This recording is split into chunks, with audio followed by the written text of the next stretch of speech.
All right. Hey, y'all.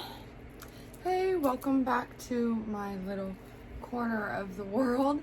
I had planned on being outside in my outside corner. I had it all set up and had planned everything except for it's a holiday weekend and it's either been rainy or my neighbors are doing, having lots of music or mowing their yards or setting off explosives. So we're in here where it's a bit quieter in my inside corner. Welcome. If you haven't seen this area before, this is it. And you got a little sneak peek of my skirt. I was hoping to show off a little more. This is my fire skirt. I'm gonna be doing another video about that in the future, so keep an eye out for that. But right now I am here to talk about my Texas Viking cosplay. I'm calling it a cosplay. I'm gonna explain why. I've settled on that. But yeah, we're gonna talk about a Texas Viking project and what I'm doing with that. So first off, what is it? What am I doing? Why am I calling it a cosplay? So this dream project came about because my family and we went to the Texas Viking Festival. They had a midsummer festival. They usually do it around Yule, but because of the pandemic, they had a special one for midsummer this year. And I think they're going to be doing it in the future too. So anyways, so we decided to go to that about a week and a few days before the event. My husband, who never dresses up with me for anything, and I love to dress. I call it dressing for the occasion. I didn't know there were words for all the things that I did, but apparently there's words for these things. Anyways, but he surprises me that he's gotten himself some clothes and can't wait to dress up with me and can't wait to show off with me at the Viking Festival and see what I'm wearing. I was not planning anything at all. It was my first event. Is an outdoor festival post-vaccination. It was our first thing since my first thing since the North Texas Irish Festival just before the pandemic hit. I volunteered. Well, it was my first year volunteering at that, so yay, I can't see y'all out there next year when we're back. Anyways, so I wasn't planning on anything. I was just, looking forward to getting back out into things and kind of getting lay of the land. It was my first time there. So he brings this on me, and I decide I cannot let him down. I cannot disappoint. This is me. So I look and see what I have. As always, all my stuff is just what I have lying around the house. I do not live within walking distance of any real, store, especially if in the heat or extreme weather. I am not within walking distance of anywhere. But I'm not within walking distance of any craft store or any place. Plus, I'm on a budget. I'm a mom of 3. My oldest is just moved out. They're my middle one's a teenager, and I've got a tween. He's about to be a tween. Anyway, so I'm on a budget, and so I look around my house. I find what I have as usual, and I got ambitious. I had 2 bolts of fabric. I have 3, but the other one was it's completely modern, and there was no way that was going to work. But most of my stuff I try to do is just to get a silhouette. I know I wasn't going to be historically accurate. One, I didn't have the proper fabric. I didn't have the time to acquire the proper fabric or the money or the skill. And I'm in Texas in the summer. I don't know about you, but if you've heard the Vikings, they're from Scandinavia. Their whole area is very their climate, not central Texas in the middle. We're in early summer, midsummer, which is just summer warming up down here, but still, it's pretty hot. It's pretty humid, and it is.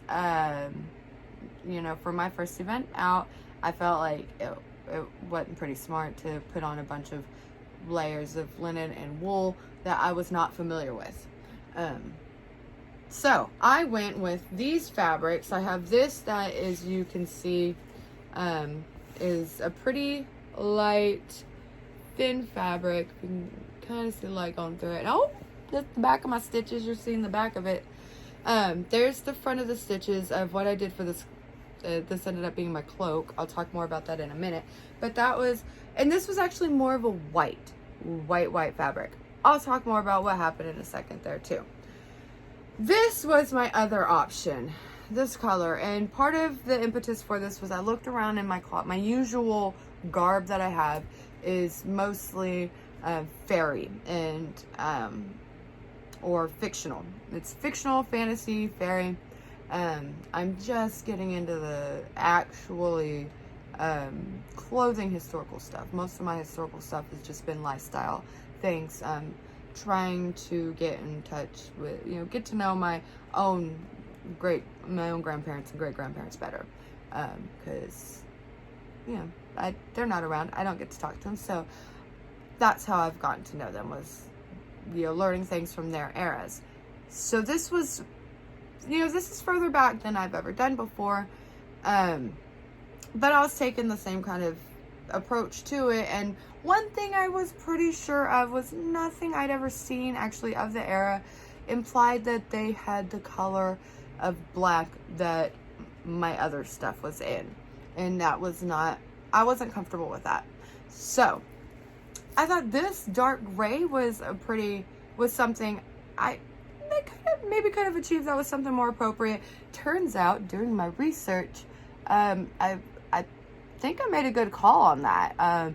Check out over at the Welsh Viking. He did a video about this, and that was one of my happiest moments during this project. Was in the middle of the night.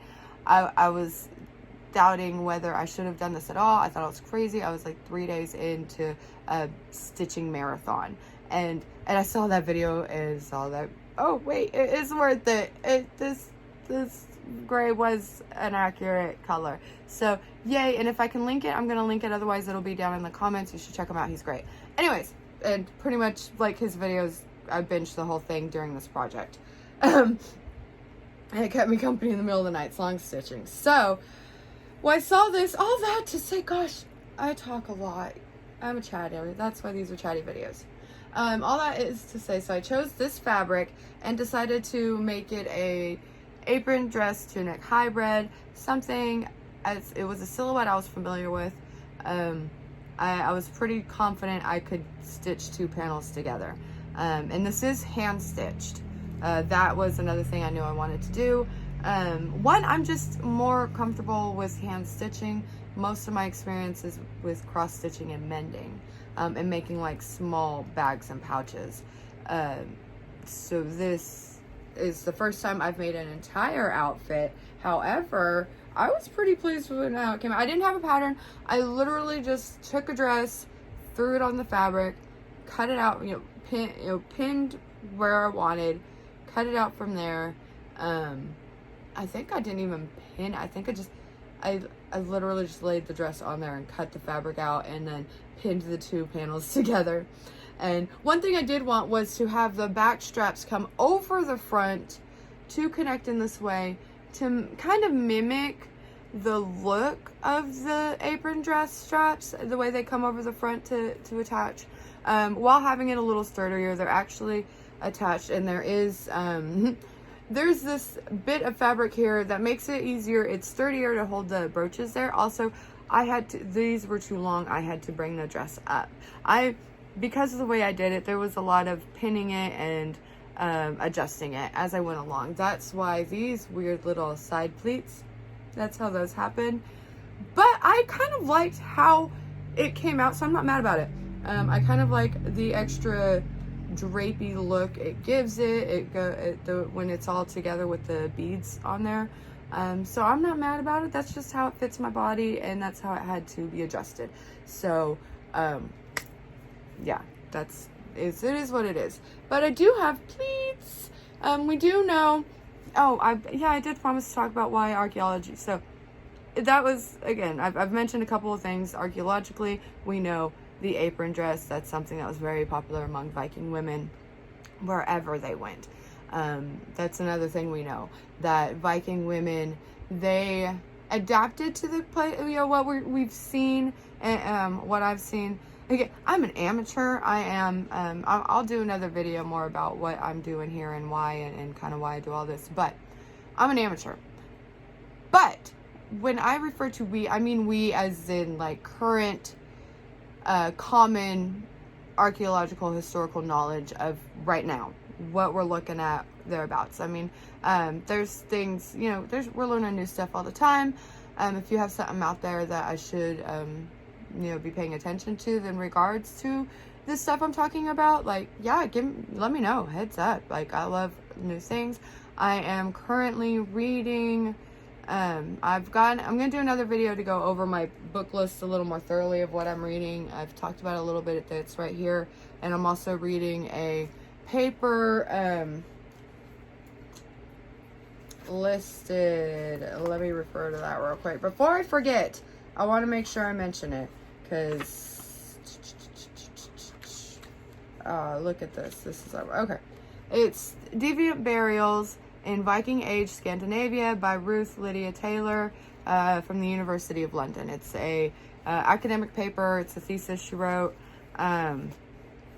basically regarding exactly what I'm looking at. It's women, burials of women that were witches, healers of the time, and how they went from being, more, their grave sites were more normal, and then over time they became deviant, as the Christianization of the area happened. So, but I'm just getting into that. But that is another thing I'm looking at. I'm reading in regards to researching my Texas Viking project, because this Texas Viking is a witch. Of course, it's going to be part of my historical witches project.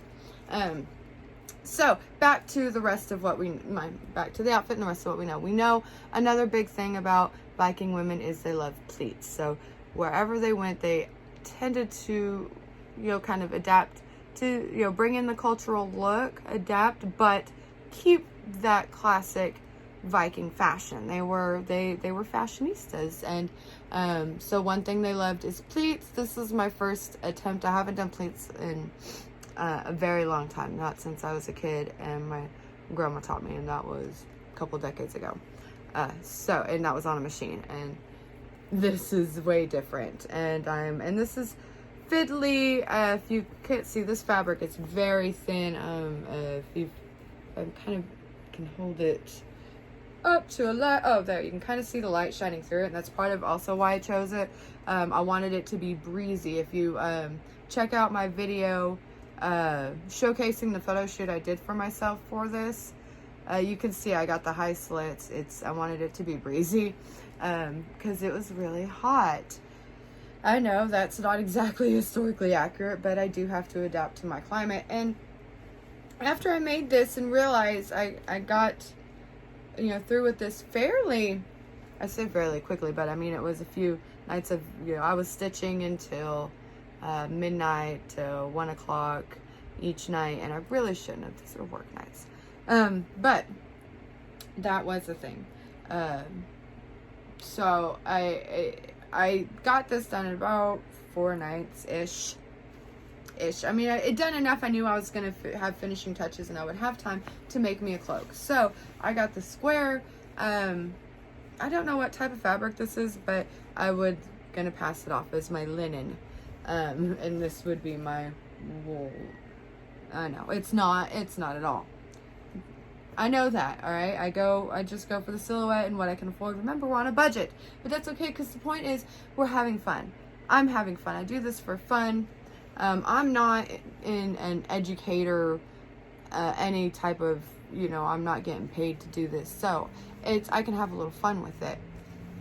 And someone asked for our pictures. So I must have looked all right. I was really excited about that. Anytime somebody asks for pictures in one of my costumes when I work so hard for this, I live for that. Like, it was all worth it. So, yay. Anyways, back to this. So, I chose the white, and I was going to do it with this lovely green, because again, that was another thing I knew. It was a color the Vikings could have achieved, I think, with the woad. I'm learning more about that. I don't even know what woad is. I just learned it's a plant, right? I think so. But I got about halfway done with one side of this and realized I would run out of that green before I made it all the way around. I have a terrible habit of if you can see the back, these are all done in very short spurts with my thread folded all the way in half. So it's 2 strands, knotted at the end, and then I back stitched it. And ended up with all these short loops and lots of knots, and it's a mess. It looked a little bit better when I went back and added these decorative little vines here, but that was one thing I definitely got to work on and want to practice with. Which, but I liked the look of it. I liked how I ended up with the green and the orange. I wanted to honor my Irish ancestry. That's why I have chosen this Viking to be of the Irish Vikings. Probably going to be out of the Dublin area, but I'm gonna research more and decide more about that. That's going into why this is a cosplay and what I do with my costumes and the things and my research and stuff like that. I'm gonna get there in just a second. But real quick, for my accessories, I have my belt bag for all my little witchy things to carry that, and I have over here, this is my little one box where I carry my jewels. I have my little ocarina whistle that I'm gonna be learning on. Just you gotta play some music and contribute to the group, man. Okay, my brooch, I gotta talk about it. I know it's a longhorn. Vikings did not at all have longhorn brooches. I'm aware of that. I'm a Texas Viking, and Vikings did have animistic brooches, animal head brooches that there is evidence of that.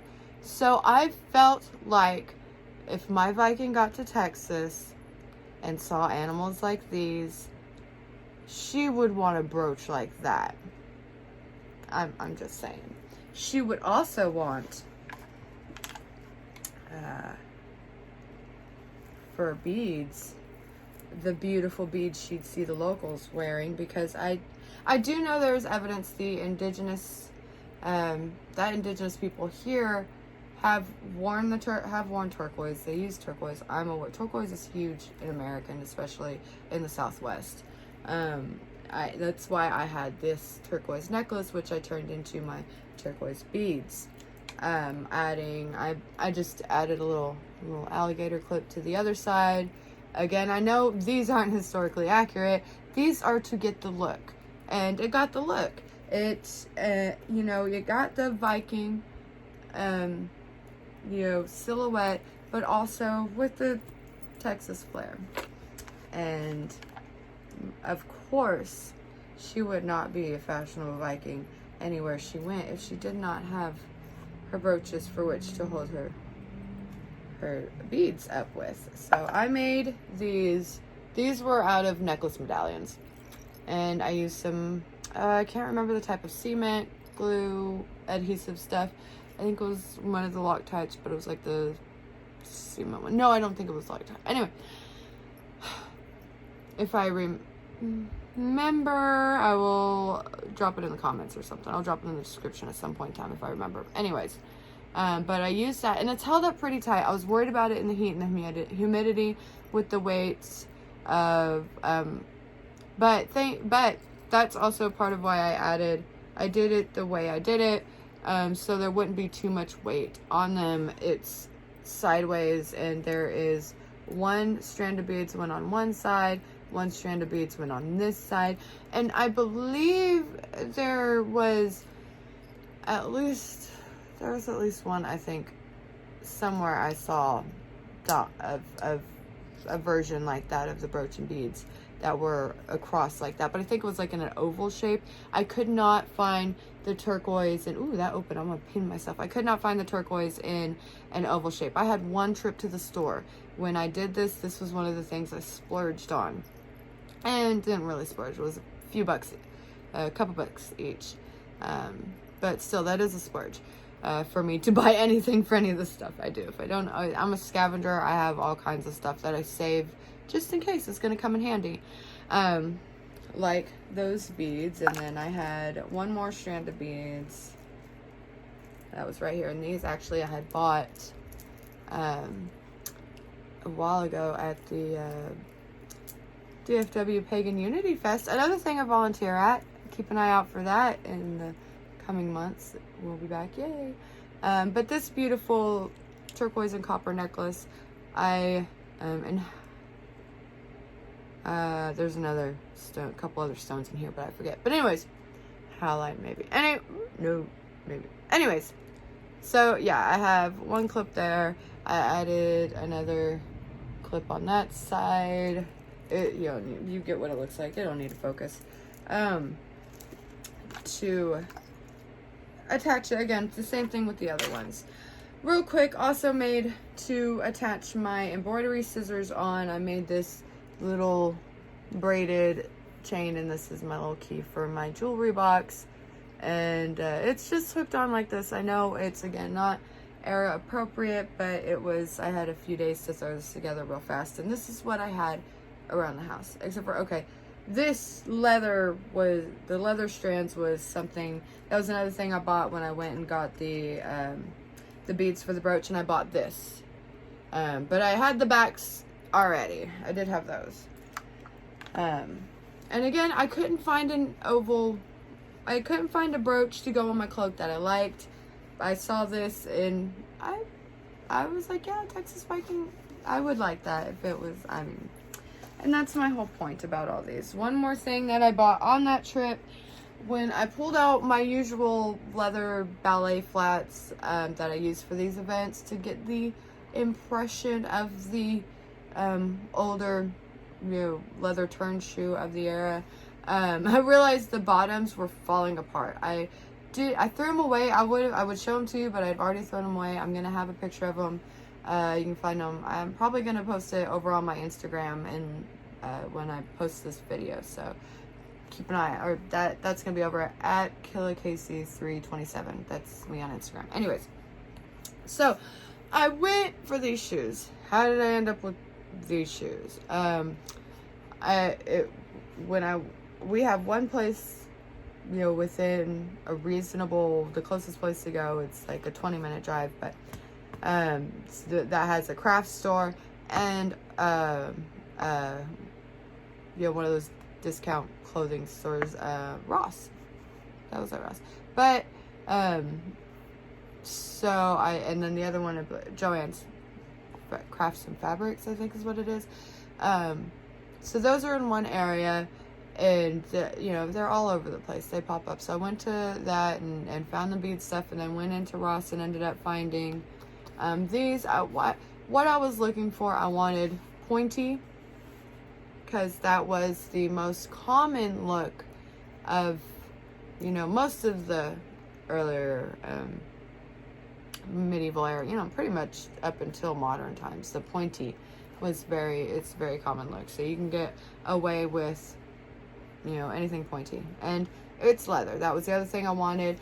I kind of ended up liking the orange, if you can see, because again, that's I was pretty sure that was the color of the era that it could have been done, and I liked the pop of the orange. Vikings loved color.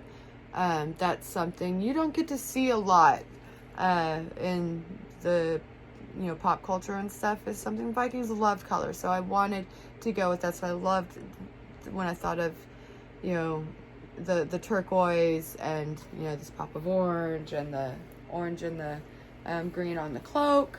I wanted to get that color in there, even though the whole reason I did this was because I wanted a era appropriate black. Okay, so one more thing I know I said I was going to talk about, and let's see if I can remember real quick before I have to end this, because I don't remember. Let me set this here. Why I am doing this. I guess that would be it. I'm going to do a longer video over the whole historical witches project that I am doing. But that's it. Why this is a cosplay. So while this will be based in historical research, do not get me wrong, I do a lot of work for these things. That's what I love to do. I'm going to do another video talking about that more. But my hobby, I've always said, since, when you're a kid and they ask you, what's your hobby, for those first day of school things, research. I love it. I love being in the library. I love reading and learning new things, and archaeology was a really early love of mine, and I didn't get to pursue it. I was a teen mom and couldn't afford to do both. So I have a amazing about to be 19-year-old, so I don't regret it. It was worth it, and now I get to do these amazing and dive into all this research stuff, and I've like I said, I haven't gone back to this era before. I've mostly been really into the more classical era, as well as the 1900s, early 1900s, and Egypt, the Egyptian eras. But I've always had it. And the Celtic also, yeah. I mean, I've been into the Celtic and stuff. Anyways, let me focus here. So, I'm doing the research for this and stuff. This is where I'm going to be taking my notes. I will be basing this in my historical research and sharing that. But it's also going to be answering the what if question. What if Vikings really did make it to Texas? They explored everywhere. They could, pretty much, they were, when they needed to, whether it was, we're still arguing about why they did what they did and where they went, if it was farmland or grazeland, or if they were looking for land for their animals versus land to farm versus the raiding and the everything. And it was a little bit, it was, several hundred years of a little bit of everything. Oh no, there's a call. I need to finish this up. Okay, wrapping this up. It's a long era, and so basically what I'm doing, my Viking is going to be towards the end of that era, when we do have documented that's why I was looking in here, was to find the historical evidence that we have Vikings got to North America around 1000, common era, that's what we call it these days, and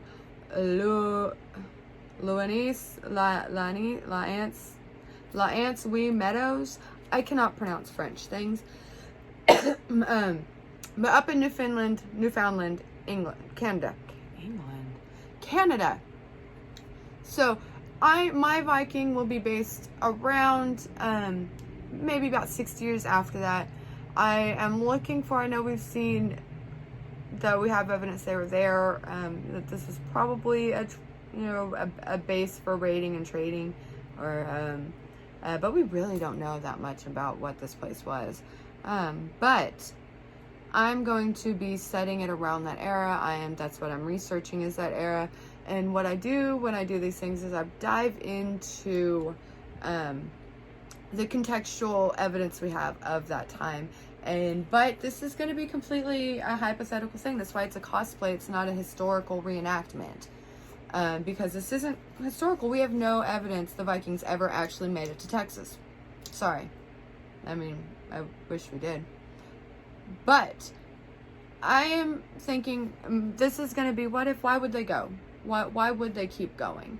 And for me, what my Vikings reason is, she was a witch. She was one of the healing wise women, and in her time was a scary time. It was the Christianization of the Viking world, and her people were changing fast. And if you were a formerly respected woman in your community, and then the Christians come along and suddenly you're not, you are a deviant. You know, you end up getting buried as and treated as such.